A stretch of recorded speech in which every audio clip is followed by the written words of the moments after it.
she blind dates with a poor man, not knowing he was a hidden millionaire CEO in disguise. The wind was gentle that morning, rustling the golden leaves along the cobblestone streets of the old district.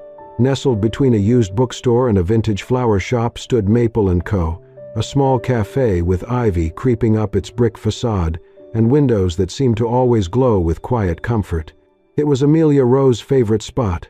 Tucked away from the noise of city life, this cafe was where she graded essays, read poetry, and occasionally simply watched the world go by. That morning, however, she was not there for literature. She was there because her mother had insisted. Just one date, she had said. One blind date with a man described vaguely as normal, polite, quiet. Normal sounded safe, safe sounded boring, and boring sounded better than betrayal. Amelia stepped into the cafe at exactly 10. Her blonde hair was tied in a soft knot, a beige scarf draped around her neck. She scanned the room, heart half sinking at the thought of another wasted hour. Then she saw him. He was already seated near the window, a man in a worn gray coat, holding a paperback in one hand and a brown paper bag in the other. He looked up, smiled gently, and stood. "Amelia?" he asked. She nodded. "Yes, and you're Cal?" "That's me," he replied. "I hope you do not mind. I got here a little early." She took the seat across from him, setting her purse down quietly. Everything about him felt unpolished. No fancy watch. His hair still slightly damp from the morning dew. His voice was calm, unhurried. "You read?" she asked, motioning to his book. "Always. Keeps me out of trouble," he said with a small smirk. She cracked a small smile but kept her guard up. Her last fiancé had also seemed charming, until he wasn't. They ordered their drinks. She, a chamomile tea. He, a black coffee, no sugar. "I like it bitter," he said. "Bitterness takes time to appreciate, like most truths in life." She raised an eyebrow. "That's oddly poetic for a blind date." Cal grinned. "Sorry. Occupational hazard." "And what exactly is your occupation?" she asked carefully, testing him. "I work with schools, in funding and support services, behind the scenes mostly." It was vague, but not evasive. She nodded slowly. Their conversation paused when he tore a piece of the scone he had ordered and leaned slightly toward the glass window. Outside, a scruffy golden retriever sat, tail wagging, eyes hopeful. Cal tapped the glass gently and held out the crumb through the cracked door. The dog took it eagerly and backed away. Amelia blinked. That was unexpected. He turned back to her and shrugged. "I pass him often. He's always hungry, never greedy." Amelia found herself smiling before she realized it. It wasn't much, really, but it was honest, unfiltered. For the first time in a long while, she felt unguarded. "Most men I've met," she said slowly, "usually start by asking if I plan to switch to a private school where I'll earn more." Cal looked puzzled. "Why would I ask that?" She looked down at her cup, swirling the tea slowly. He leaned in slightly, his voice still quiet but somehow grounding. "You like what you do, right?" "Yes." "Then the money doesn't matter." Her eyes flicked up to meet his. No one had ever said it like that. She thought about the man she had almost married, sharply dressed, endlessly ambitious, and full of empty reassurances. Cal, by contrast, looked like he had not bought a new coat in years, and yet here he was, speaking truths she had waited years to hear. He never once asked about her ex, or why she wore no ring, or why her smile came slowly, like it had to pass through several doors before reaching her lips. Instead, he just listened, and spoke only when he had something real to say. She finished her tea, he his coffee. Outside, the golden retriever curled up near the bench, licking the last crumb from its nose. When they stood to leave, Cal said nothing dramatic. "No, I'll call you," no push for a second date, just a simple, "It was really nice meeting you, Amelia. I hope your day is gentle." And somehow, that felt enough. As she walked back toward her car, Amelia found herself thinking, at least he didn't quote Rumi or steal lines off Tinder profiles. Then she laughed, a real laugh, the kind that felt like her own voice again. Maybe, just maybe, Safe was not boring. Maybe safe was the beginning of something honest. In the weeks that followed their first meeting, Amelia found herself visiting Maple & Co. more often, sometimes to grade essays, sometimes to read, mostly to breathe. It surprised her how often Cal appeared there too, always alone, always with a book, sometimes writing in a worn leather notebook, sometimes just watching the world move by the window. The first few coincidences passed without comment, but by the fifth or sixth, Amelia began to wonder if the universe had a sense of humor, or if perhaps he was gently giving her the space to come closer. She never asked, and neither did he. But one rainy Tuesday afternoon, as she set her papers out across the window table and ordered her usual, she turned to the barista and said with a smile, "If he comes by today, let me cover his coffee."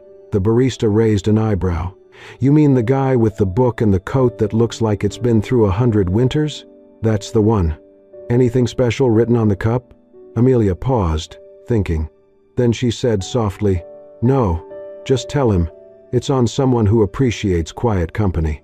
She never admitted it out loud, but something about Cal's presence calmed her in ways she didn't understand yet.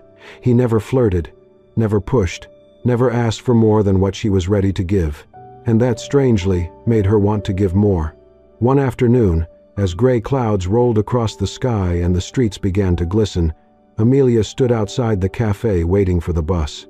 Her umbrella had broken earlier, and she was quietly regretting not canceling a staff meeting that had run late. A familiar voice behind her said, "You look like you could use a small miracle." She turned. Cal stood there, holding an umbrella, already dripping wet from the walk. He handed it to her. "Take it. I'll survive." Before she could argue, he stepped back into the rain with a grin and walked away, soaked but smiling like it meant nothing. It wasn't grand, it wasn't romantic in the conventional sense, but something about it made her heart tighten. A few days later, her mother mentioned the backyard fence had a loose panel. Amelia had nodded distractedly, not thinking much of it. The next evening, as she came home from school, she found the panel reinforced with new screws, freshly aligned. A small note rested in the mailbox. Loose screws tightened. Fence should be good for another year. See, he didn't mention it. Not once, even when she asked if he had been near their house recently. He just smiled. "I go where I'm needed. Occasionally." The school where Amelia taught was running a book donation drive for underprivileged students. She hesitated for days before mentioning it to Cal. Not because she didn't want him there, but because part of her was afraid he might say no. He didn't. He showed up that Saturday in jeans and a faded flannel shirt, carrying a cardboard box full of gently used books. She watched from a distance as he quietly organized, carried, sorted, and even helped a shy student pick out their first novel. When another volunteer asked him what he did for a living, Cal smiled and said, "I'm in education, just not the flashy kind." That afternoon, as Amelia packed away the last few donated books, a fellow teacher leaned over and whispered, "So, who is that guy?" "Who?" "The one who follows you around like a well-behaved shadow and fixes fences in his spare time." Amelia laughed under her breath. "He's just someone who keeps showing up." Her colleague tilted her head. "You don't look like you want him to stop." Amelia didn't reply, because she didn't. Not really. Later that night, curled up with Buster on the couch and a mug of tea warming her palms, she found herself thinking about the little things. Umbrellas, fence screws, book boxes, things that didn't scream love, but whispered something just as powerful. Not a single grand gesture, no fireworks, but a steady presence. And maybe that was the kind of love that stayed. She didn't know what Cal wanted from her, but for the first time in a long while, she stopped wondering if she was enough. Because for whatever reason, he kept showing up, and part of her had started waiting for it. The day Amelia called in sick was the first time she had heard Cal's voice over the phone, not just at the cafe, not in passing, but calling, just to check. "You okay?" he had asked, his tone calm and warm. "You sounded not quite like yourself yesterday." "I'll be fine," she replied, hoarse from the fever. "It's just a cold. I'll sleep it off." He didn't say much after that. Just, "Get some rest," and hung up. She thought that was it. But half an hour later, the doorbell rang. Amelia opened the door to find a familiar figure standing awkwardly on her porch. Cal held a small thermos in one hand and a plastic bag in the other. "Chicken porridge," he said simply, holding it up. "Not the best looking, but my mom used to swear by it." Her hair was a mess, her cheeks flushed from fever, and her voice was nearly gone, but he made no comment on any of it. He just asked, "May I come in? Just for a moment?" She hesitated, but nodded. Inside, he set the food on the kitchen counter and poured it gently into a bowl. She sat quietly on the couch, wrapped in a blanket, watching him move around like he'd done this before, like he'd cared for someone before. He brought the bowl over and set it in her lap. "I'll be outside," he said, nodding toward the porch. "I'll wait there. Eat slowly." Before he turned to go, he gently reached to check her forehead. His hand moved toward hers, hesitant. Their fingers brushed. Amelia instinctively pulled her hand back, startled. "Sorry," she whispered, immediately embarrassed. Cal just smiled softly. "No worries. I'll be outside." And true to his word, he left her alone. Later, when the bowl was empty and her head felt slightly clearer, Amelia shuffled toward the door and peeked outside. Cal was still there, sitting on the porch bench, Buster at his feet, the leash wrapped loosely around his hand. He was nodding off, his head tilting slightly every now and then before catching himself. She went back into the kitchen, made a small cup of ginger tea, and returned with it in her hands. Opening the door slowly so it wouldn't creak, she stepped out and held the cup toward him. "I don't know how to say thank you," she said softly, "so I thought, maybe this would do for now." He opened his eyes, surprised, then nodded. "Perfect." They sat in silence for a few minutes, the warmth of the tea curling into the air between them. When Amelia went back inside, her mother was resting in her room. She checked on her, tucked the blanket in tighter, then returned to her own room. She sat on the edge of the bed, reached for her phone and hesitated. There, in the depths of her gallery, was a picture she hadn't looked at in almost a year. Her in a white dress, him in a tuxedo, her ex-fiancé. The photo was saved, not because she couldn't let go, but because she hadn't dared to. Until now, with a quiet breath, she selected it. Her finger hovered for a second, then tapped, delete. She didn't even watch it disappear. Just set the phone down and looked out her window toward the porch, where Cal had once again gone still, the empty cup of tea resting by his side, Buster now curled up on his lap. That night, Amelia didn't fall asleep thinking of the man she used to love. She fell asleep thinking of the man who didn't try to replace the silence in her life, but sat beside it until she was ready to speak. Amelia had asked Cal a dozen times about his job, not because she was curious about money, Lord knows she had walked far enough from that world, but because she wanted to understand the man who kept showing up in her life in quiet, thoughtful ways. Each time Cal gave the same vague answer. "I work with a foundation that supports schools, mostly admin stuff, nothing glamorous." And every time, Amelia would smile and let it go. She had learned, the hard way, that real trust wasn't about demanding answers, it was about waiting until they were freely given. One Saturday morning, they decided to walk to a local weekend market not far from the school where Amelia taught. It was one of those golden fall days, leaves fluttering gently, the smell of roasted chestnuts in the air. As they passed a bookstore, Amelia saw one of her students, Liam, a sweet but shy 7th grader, struggling to carry his worn backpack. One of the straps had completely snapped. He gave her a timid wave and walked quickly ahead, trying not to seem embarrassed. Cal noticed too, but didn't say a word. Later that afternoon, while Amelia stayed at the market browsing second-hand poetry books, Cal excused himself. "Back in 10, he said. Monday came. During lunch break, the school principal walked into the staff lounge with a curious look. "Someone dropped this off early this morning," she said, holding up a brand new backpack. No note, just had Liam's name on the tag. Liam's face turned red as he opened it. Inside was a simple card. "For someone who carries more than just books. No signature. No logo." That afternoon, Amelia found a thank you note taped to the teacher's lounge bulletin board. It was in Liam's careful handwriting. "To the kind stranger. Thank you for the backpack. I don't know who you are, but it made me feel like maybe someone sees me. I won't forget it. Liam." She didn't need to ask who had left it. Walking home that evening, Amelia tucked her hands into her coat pockets, thinking about Cal. All this time, he had never tried to impress her. He never talked about himself, never bragged, never flaunted anything. She realized that every small kindness he gave wasn't for credit. It was simply who he was, and for the first time, a question floated quietly into her mind. If he weren't anyone at all, if he had no title, no job, no story, would I still feel like he's the most extraordinary person I've ever met? The answer formed in her chest before her brain could catch up. Yes.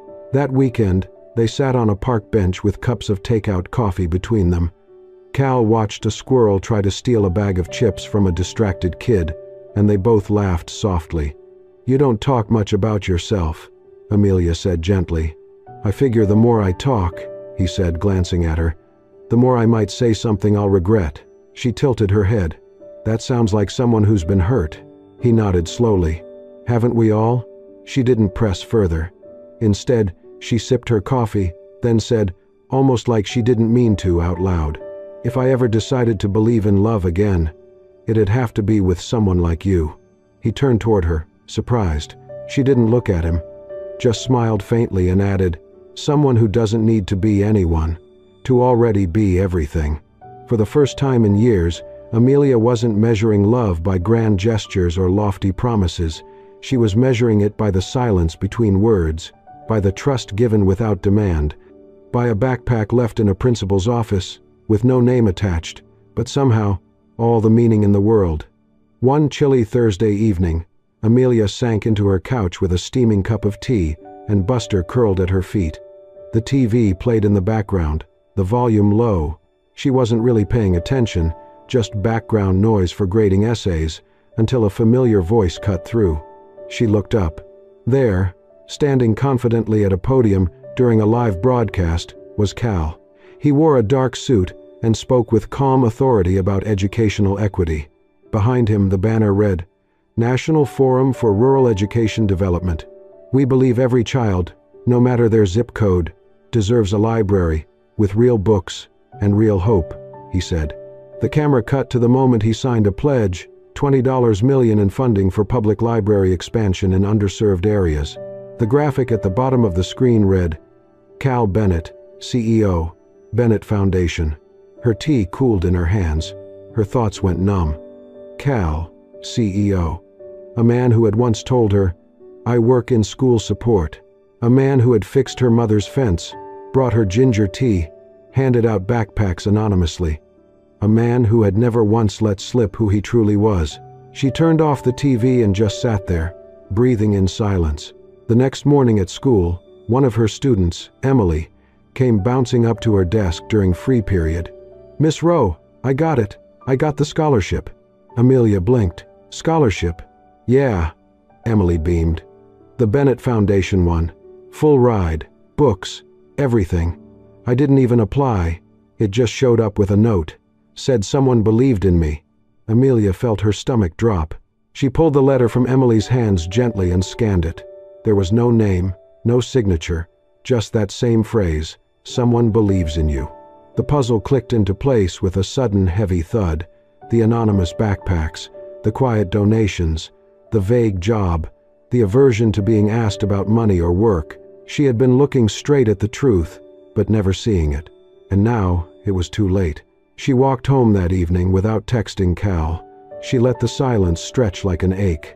He had lied, not with his words, but with his silence. He hadn't trusted her with the truth, and that hurt more than anything. She didn't cry. Not that night. She just sat at her kitchen table long after Buster had fallen asleep at her feet, staring at nothing, her hands wrapped around an untouched cup of coffee. He didn't think she was strong enough to know. And for someone who had once been left at the altar by a man whose secrets came dressed in tuxedos and expensive dinners, the hurt of being left out of the truth, again, was too much. The next day, she deleted Cal's number. He hadn't told her who he was, not because he was afraid of what might change, but because he didn't believe she could love him for the right reasons. Not trusting her, was the most painful betrayal of all. The package arrived on a gray Friday morning, plain brown paper tied with simple twine. There was no return address, just her name, Amelia Rowe, written in familiar handwriting that made her heart ache. She left it on the hallway table. For hours, she swept the kitchen, folded laundry, walked Buster twice, anything to delay opening it. But as dusk settled over the windows and the house grew quiet again, the stillness pressed in. She finally untied the string with trembling fingers. Inside was a book, Letters to a Young Poet. Her copy, the one she had given Cal when they talked about poetry under the maple tree outside the coffee shop. The one she had scrawled a note inside, for when the world feels too loud. Her breath caught. Tucked inside was a folded piece of lined paper, a letter, written in pen, in Cal's unmistakably neat, steady handwriting. She hesitated. Then she read, "Dear Amelia, I have started this letter a dozen times, torn it up, started again. Words have never failed me, until now. You once told me that silence can be kinder than explanation, but sometimes silence is just fear, dressed up to look polite. And I was afraid. I wasn't afraid of what you'd think of me being a CEO. I was afraid that if you knew, everything good between us would start to feel bought. And after what I went through, I didn't know how to believe in love that didn't come with conditions. When I was 27, I lost everything. Not just the company, my home, my peace. The woman I was going to marry walked away the day the bank froze our accounts. She didn't even look back. That day, I promised myself, if I ever tried to love again, it would be as me. Not the title, not the suits, just Cal. Then I met you.